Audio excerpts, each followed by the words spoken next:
¿cómo estás? Bien, excelente. ¿Y tú cómo te encuentras? Así está. Hoy estamos con nuestro compañero Carlos Cervera, es abogado. Ujú. Ya, bueno, hemos tenido la oportunidad de compartir con Carlos en otras ocasiones. El día de hoy estaremos conversando sobre los aspectos jurídicos en el proceso de desescalada en España y la incidencia que, bueno, que estas decisiones tienen sobre el mundo del derecho, sobre el mundo Ujú. laboral, en términos económicos y bueno, hoy tenemos un especialista en derecho mercantil, en derecho laboral, una persona que es la persona ideal e idónea para que nos acompañe el día de hoy. Así que bueno, Carlos, un gusto estar contigo de nuevo. Muchas gracias por la presentación, Eric. No sé si es merecida, pero bueno, en cualquier caso, sí, la verdad es que tenemos un cambio radical en estos últimos días, en los cuales, pues bueno, ya tenemos planteada al menos una estrategia de desescalada, o de lo que han llamado desescalada, que es una palabra que a mí no me gusta mucho, pero bueno, ¿Ok? de cómo vamos a salir de este encierro, ¿no? Entonces, bueno, pues la verdad es que hay algunas cosas que llaman la atención a nivel jurídico, otras que son más o menos esperanzadoras y generalmente la mayoría de ellas lo que nos hacen es tener más dudas que certezas, ¿no? Entonces, siendo muy, muy claro, lo que tenemos que ver es que las soluciones que se están dando ahora mismo por parte del gobierno son voluntariosas porque lo que pretenden es una vuelta a la normalidad razonablemente rápida, pero sin embargo creo que no están llegando con la aceptación necesaria a los profesionales, a los autónomos, a la gente que tiene que necesariamente trabajar para ganarse la vida y que no puede trabajar desde casa. ¿Y cuáles Entonces, consideras tú que son esas principales medidas que de una u otra forma no se están adaptando? O sea, bueno, pues en primer lugar, el mundo en pareciera primer, encontrarse en la obligación de iniciar un proceso de reactivación económica a pesar de las dificultades que sabemos que esta pandemia trae, pero ¿cómo lo estás viendo tú desde allá? ¿Qué es lo que pareciera estar faltando? pues mira, vamos a ver, aquí como ya hemos comentado en alguna ocasión y como todos los españoles sabemos, somos un país de servicios, somos un ¿Ok? país que alcanza sus mínimos de desempleo, es decir, de mayor activación en cuanto al trabajo, al empleo de los españoles en los meses de verano, porque es cuando recibimos muchos turistas, muchas personas que buscan servicios, muchas personas que vienen a nuestro país, sobre todo del norte de Europa, a disfrutar de sol y playa, que es lo que tenemos en España en verano. Esto preocupa mucho porque verdaderamente tenemos la sensación de que es posible que la temporada de verano, que es la de mayor producción, como te decía, se pierda. Esto en ¿Ok? ciudades como Madrid o en ciudades del interior quizá no tenga tanta incidencia, pero en ciudades del litoral, en ciudades como Valencia, Málaga, Murcia, por supuesto las islas Baleares, las Canarias, tiene una incidencia bestial. Y a fin de cuentas, el empleo en estas regiones es temporal porque se ciña los meses entre mayo y octubre y esencialmente de servicios. No tenemos un plan claro y concreto sobre cómo se va a proceder en estos casos. Hay muchas especulaciones. Se dice que a lo largo de la semana que viene tendremos una reapertura de restaurantes y bares y establecimientos hosteleros de un 30%, que ha generado muchísimo desapego o desafección entre los profesionales del sector. ¿Por qué? Pues porque, claro, cualquier empresario, tú como yo, cualquiera que haya tenido una empresa o que tenga un negocio, sabe que si le dicen a principio de mes, oye, vas a facturar solamente un 30% de lo que puedes, pues muchos nos plantearíamos si vamos a abrir. Esto les pasa, por supuesto, a los bares y restaurantes que tienen alquileres, salarios, sueldos y un montón de responsabilidades, suministros, agua, luz, todo esto, y les van a permitir únicamente un 30% del aforo. Pero claro, no podemos perder de vista que estamos en un escenario de una enfermedad absolutamente contagiosa, como se ha reputado el COVID, de modo que tenemos que tener ciertas precauciones. Pero te cuento lo que está planteado ahora mismo.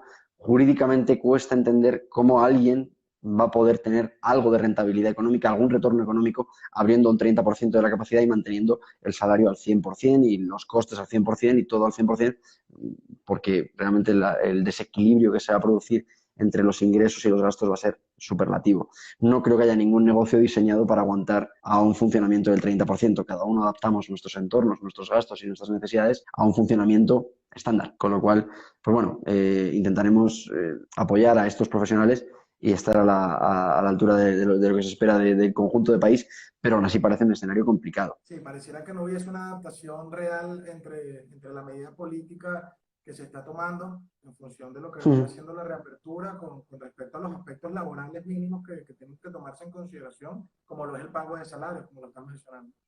Eso es. Aparte, te diré que se han propuesto diversas medidas, pero son casi como ideas aisladas, ¿no? De cómo se va a entrar ahora mismo. Hablo de los bares, pero por ejemplo, el pequeño comercio todavía no está dentro de los planes, es con cita previa y no está previsto. Te hablo de tiendas. Zara, la tienda española por excelencia, no abre y no va a abrir en los próximos días y eso está teniendo efectos graves en cuanto a su economía y en cuanto a sus resultados bursátiles. Entonces, todo eso no está planeado de una forma cabal. Se nos dice, por ejemplo, el último ejemplo en los gimnasios con un nivel de ocupación también al 30% y con la obligación de hacer deporte con mascarilla y guantes. Es muy complicado volver a una normalidad que nos pretenden devolver en esas circunstancias. Yo creo que si cualquiera que haya hecho deporte sabe que es imposible poder hacer deporte sudando con la máscara puesta que se te pega, con los guantes que dan un calor horrible. No son efectos prácticos, reales, que se puedan aplicar en el día a día. Es verdaderamente, pues bueno, soluciones que garantizan sí la seguridad sanitaria, pero creo que lo acuciante ahora mismo en España es la crisis económica que tenemos que paliar entre todos pues bueno, con sacrificio, con prudencia, con medidas de seguridad, sobre todo con escenarios que garanticen la seguridad de todas las personas, pero que nos permitan volver a la actividad ya. Sí, sin duda alguna. Carlos, una pregunta. Esta serie de medidas que caminan hacia una desescalada, de una u otra forma, ¿cómo quedarían aquellos trabajos o aquellos trabajadores que tenían un proceso de ERTE que se estaba llevando en curso? O bueno, ¿cuál sería la incidencia en este terreno para quienes se encontraban en esta condición? Pues mira, esto fue una previsión, todavía no está normativizada, o al menos a mí no me consta, si ha salido esta mañana, cosa que no creo, no he tenido ocasión de leerlo, pero está previsto que las empresas que han puesto a algunos de sus trabajadores en un ERTE puedan ir reincorporándolos paulatinamente al ritmo normal de la empresa conforme se vaya produciendo esta adaptación a la normalidad de las necesidades de la empresa. Quiero decir, Ok. una empresa de 10 trabajadores que a día de hoy puede abrir al 30%, pues podrá incorporar a una parte de esos trabajadores que le permitan cubrir ese servicio que le permiten prestar, pero no tiene la obligación de reincorporar a todos al 100% de la plantilla porque sería antieconómico. Eso el gobierno sí lo ha pensado, me parece una medida excelente, porque lo contrario sería directamente un suicidio. Se permite reincorporar paulatinamente a algunos trabajadores y posteriormente ir cerrando a otros. Es importante destacar en este sentido que la política de los ERTES era una política de absoluta conservación del empleo y que lo que se buscaba era precisamente que no se lanzasen todos a un despido, a un macro despido colectivo que acabase con los puestos de trabajo. Es decir, Progresivamente. el compromiso de las empresas que han recibido estos ERTES bonificados o estos ERTES por fuerza mayor por causa del coronavirus deben mantener en plantilla, una vez superado ese estado de fuerza mayor del COVID, deben mantener en plantilla a sus trabajadores al menos durante 6 meses, con lo cual es interesante que la vuelta al puesto de trabajo se permita de una forma escalada y de una forma paulatina y no de golpe, pues si es de golpe directamente supondría la quiebra de la mayoría de las empresas. Perfecto. Y ese proceso de levantamiento parcial de los ERTES, ¿cómo es la dinámica por parte del empleador? Él tiene que realizar un reporte al Estado o a la Eso es. institución. Eso es. La teoría es que basta con una sola comunicación al servicio de empleo público, digamos al que se está haciendo ahora mismo cargo de los pagos de los trabajadores, que eso es otro tema que es complicado de abordar en este momento, y decirles que ese trabajador concreto vuelve y que vuelve a sus funciones habituales y que digamos la empresa vuelve a hacerse cargo de su nómina. Este tema que abordamos de cómo están los trabajadores ahora mismo, pues existe un volumen muy importante de personas que no han cobrado todavía sus salarios. Es especialmente dramático en algunos sectores en los que venían arrastrando ya deudas o en el que venían arrastrando ya impagos y que verdaderamente esto puede ser la puntilla. Nosotros en el despacho estamos teniendo consultas sobre qué hacer, cómo acceder. No hay fórmula, porque realmente el atasco que hay en determinadas comunidades autónomas para hacerse cargo de estas cotizaciones y para solventar bien los expedientes de regulación temporal de empleo está siendo superlativo, con lo cual pues no se puede hacer nada más que esperar y desear que todo el mundo perciba su compensación, que no es un salario como tal, porque no es salario íntegro ni una nómina íntegra, es una parte, 70% de lo que venían cobrando, que lo reciban lo antes posible, pero a día de hoy esperemos que se solucione en los próximos días, pero a día de hoy no hay una solución real para que puedan, digamos, no hay un mecanismo que podamos reclamar para que les paguen con más celeridad. Tuve la oportunidad de leer que son más de 3 millones de ERTE que se han reportado en este momento en España. Es un número increíblemente alto. Pero más allá de eso, también he tenido la oportunidad de conversar con muchas amistades que se encuentran en España y al final termina siendo como una ruleta rusa. Hay unos que sí reciben el pago y otros que no, y al Sí. final no hay una política estable Sí. en términos del pago del ERTE.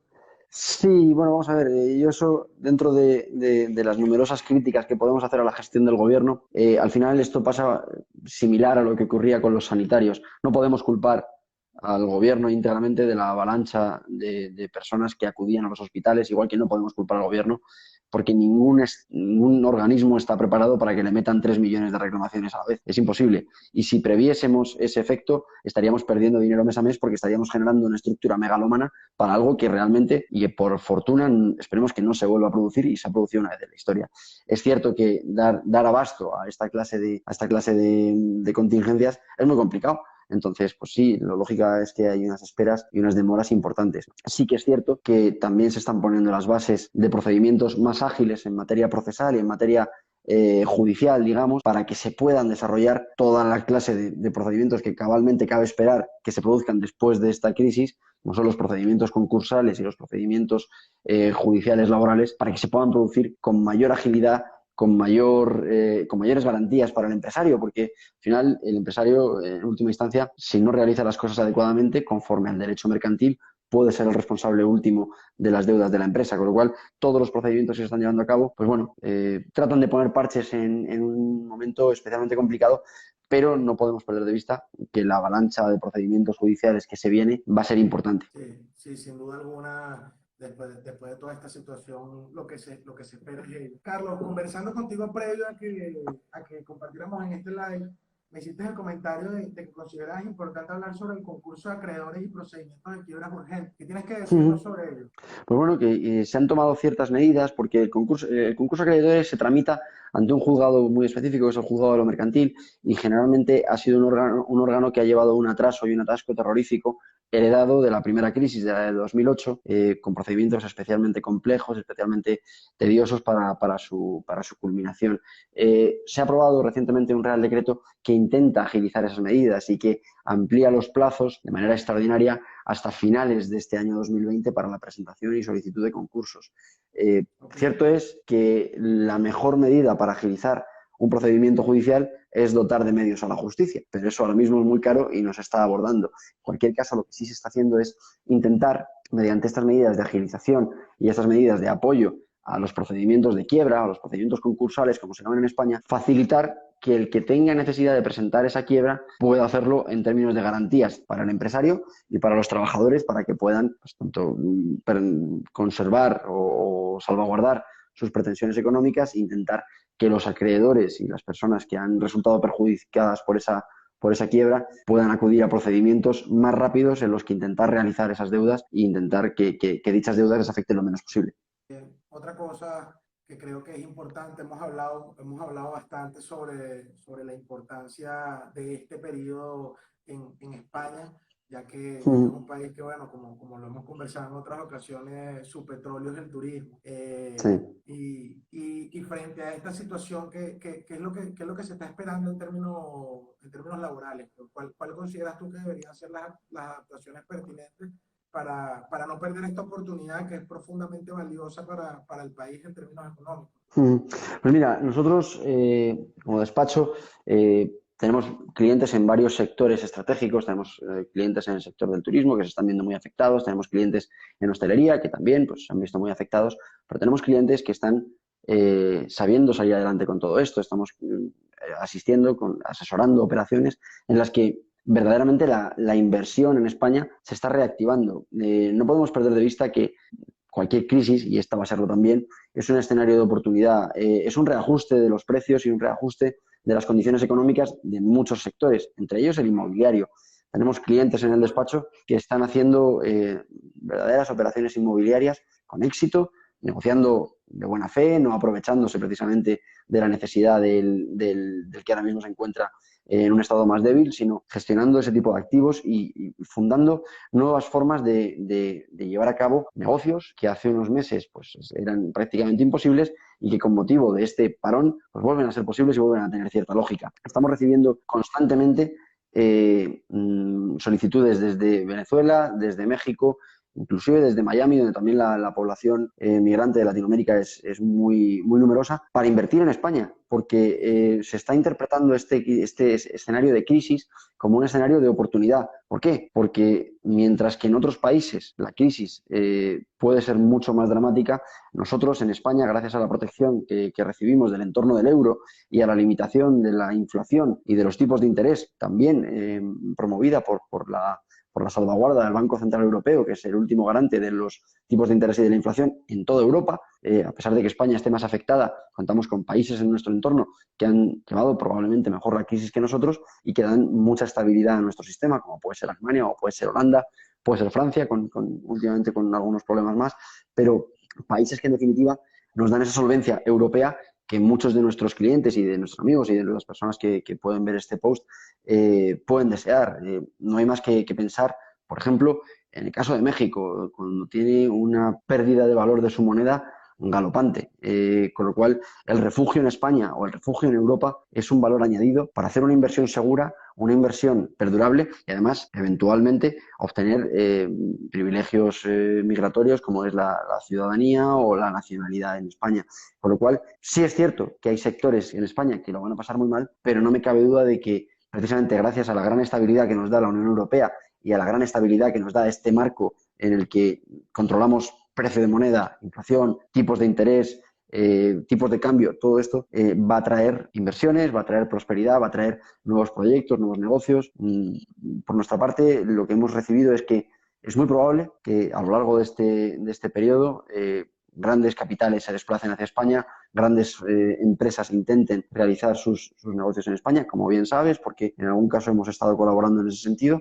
Con lo cual, creo que a pesar de este escenario de crisis y de este parón que nos ha venido a todos y que, bueno, pues nos ayuda a relajarnos, o al menos eso pretende mi socia con mucho criterio que yo haga, que me relaje un poco, pero ni aún así, ni con este parón lo consigo. A pesar de este parón, estoy seguro de que nuevos negocios van a despegar, porque España y Europa al final no deja de ser un entorno seguro y un entorno donde la prosperidad, a pesar de las deficiencias que podamos presentar, es muy posible. Yo te digo, justicia lenta, sí, pero absolutamente segura. Gobierno de corte socialista, sí, pero con los derechos fundamentales protegidos por España, por la Constitución y por Europa. Con contrapesos muy bien definidos. Yo, sabes que soy muy crítico, muy, muy crítico, y tengo motivos para haserlo con el gobierno actual, pero no puedo dejar de pensar que tenemos un país muy avanzado, con una sanidad que a pesar de que ha sido puesta en tela de juicio y ha sido puesta contra las cuerdas con esta pandemia, una sanidad solvente, una justicia solvente, una educación solvente y unos servicios solventes que estoy seguro de que de aquí a 2 o 3 meses estarán funcionando a pleno rendimiento. No, sin duda alguna. Y lo que mencionan los contrapesos, yo creo que es algo que es muy valioso en España. Hoy el Congreso se reunió y estuvieron discutiendo varias medidas, entre ellas el prolongar el estado de emergencia durante 15 días más.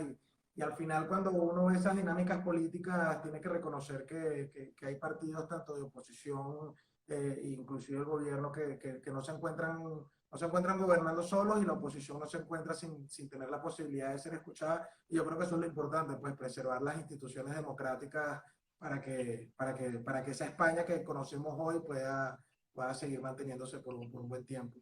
Sin duda alguna. Carlos, en términos operativos, entendemos que las limitaciones operativas en términos judiciales en todos los países se encuentran limitadas. ¿Cómo está eso en España? Hablas de muchas personas que están buscando invertir desde Venezuela, desde Miami, de otras latitudes. ¿Y cómo está esa operatividad? ¿Es sencillo? Es muy engorroso, es difícil. O sea, ¿cómo te has encontrado frente a la vicisitud de tener un país que está frente a una pandemia, pero a su vez tiene un sistema de justicia o un sistema Como un político reto, no sea como un tenible. reto, porque verdaderamente es complicado, ¿no? O sea, cuando estamos acostumbrados a que podemos coger un avión y nosotros plantarnos en Miami en 8 horas y tener cualquier gestión al alcance de la mano, es complicado. Es complicado gestionar documentos, es complicado acudir a notarías, es complicado todo. Pero al final, ahí estamos hablando del terreno puramente administrativo. Al final, generar el environment administrativo y que todo se dé pues será cuestión de días. Ahora cuando tenemos que formalizar cualquier tipo de inversión en notarías, cuando tenemos que formalizar cualquier tipo de actividad en procesos que requieren de la intervención de la administración pública, pues estamos, suba un segundo, me entra una llamada, ya, fuera. Tenemos dificultades y eso nos pasa igual cuando nos quieren hacer algún poder de representación en Miami, en México, en Venezuela, en Colombia.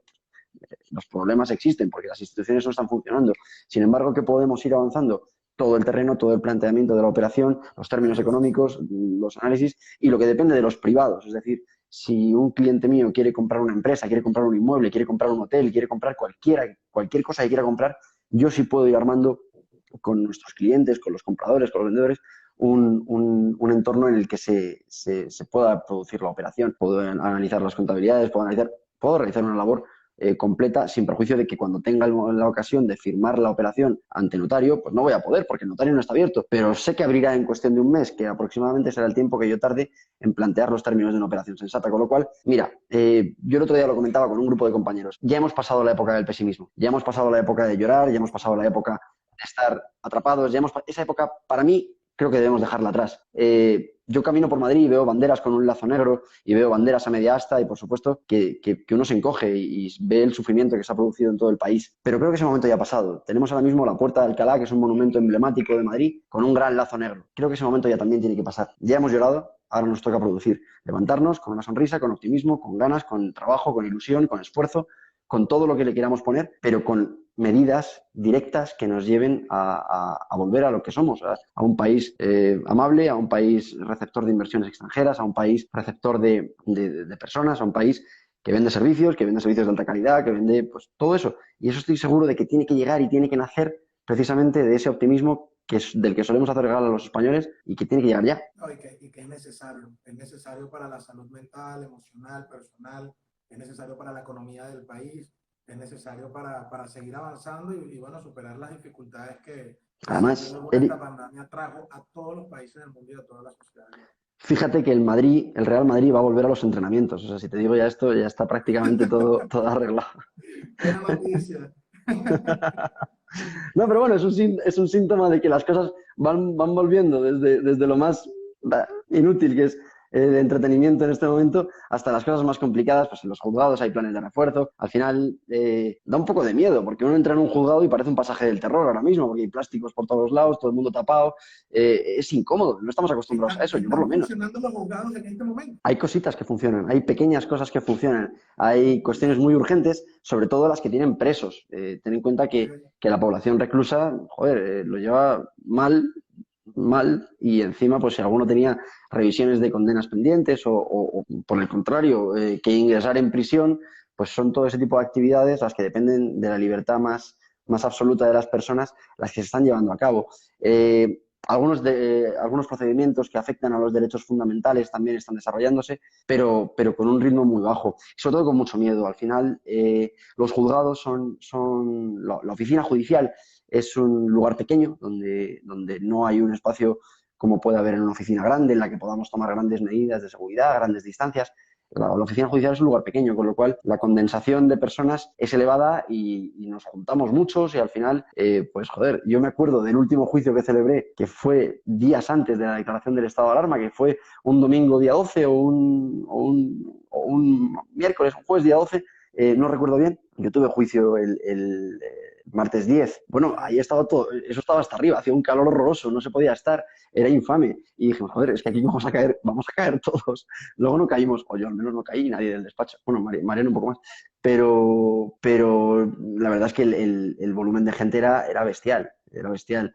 Ten en cuenta que hay en una sede judicial, te hablo de la que más visito, una de las que más visito, que es los juzgados de lo social de Madrid, son 40 juzgados, 40 oficinas con 40 plantillas de personal en un edificio de 10 plantas, muy chiquitito, y en el que se celebran aproximadamente unos 7 u 8 juicios por juzgado, con su demandante, con su demandado, con sus testigos y con sus jueces. O sea, es que hay más gente que en la guerra. Eso es infernal. Entonces, es muy complicado. Entonces, ¿volver a la normalidad? Sí, pero los profesionales tienen sus dudas y al final dicen, no, yo vuelvo a la normalidad, pero deme usted las garantías de que no va a pasar nada. Si ni nuestros propios sanitarios tienen los equipos de protección individual necesarios para trabajar atendiendo a las víctimas del COVID con garantías, ¿qué nos va a quedar a nosotros de los juzgados que en principio no tenemos que atender enfermos? Pues la duda existe y al final hay que entenderlo, ¿no? O sea, es complicado, es complicado. Sí, sí, sin duda. Y bueno, pero qué bueno saber que hay profesionales del derecho como tú que están haciendo su trabajo a pesar de las dificultades en las que nos encontramos en este momento y que eso es necesario. Es necesario, así como los doctores están en este momento arriesgando sus vidas para salvaguardar la salud de miles y millones de españoles, también hay abogados que están velando por la libertad de miles de españoles y porque, bueno, que el país no se paralice a su 100%. Cada quien está poniendo su granito de arena, sin duda alguna. Está claro, está claro, está claro. ¿Vosotros cómo lo lleváis por Venezuela? ¿Qué tal vais? Acá, bueno, bien. ¿Sí? Bien, bien, bueno, Bueno. estamos esperando cuáles serán las próximas medidas que se tomarán en términos del levantamiento de la cuarentena. Yo veo un escenario profundamente difícil en este momento. No sé si viste las noticias recientemente en donde el régimen acusa otro nuevo Sí. intento de golpe de Estado, la persecución política se ha arreciado. La realidad de nosotros es totalmente distinta porque, bueno, estamos en una economía que se encuentra paralizada.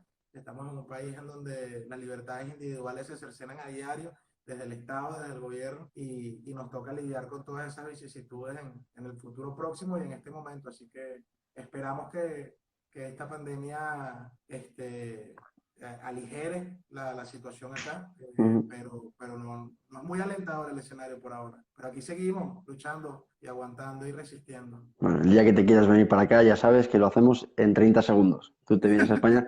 No te digo como capitán general, te vienes aquí con mando en plaza. Te vienes aquí a dar guerra con nosotros y nosotros encantados de tenerte por aquí. Estoy seguro de que muchos de los que nos están viendo también estarían encantados de tenerte por aquí con nosotros en España. Pero bueno, de momento Es así, seguimos con los Carlos, es lives así. que son divertidos. Es así, bueno, un placer una vez más poder conversar contigo el día de hoy. Espero que, bueno, Ujú. que quienes nos están siguiendo hayan tenido la oportunidad de aclarar muchísimas dudas y quienes nos sigan escuchando en este momento, si tienen otras dudas, si tienen algunas inquietudes, algunas preguntas, Carlos con muchísimo gusto va a poder atenderlas, nos las hacen llegar al DM o se las pueden hacer llegar inclusive a sus cuentas privadas y con gusto nosotros estaremos acá para atenderlos y seguir abriendo espacios como este de información, de análisis político, de análisis jurídico y hacer lo que hace falta, levantarnos y avanzar. Perfecto.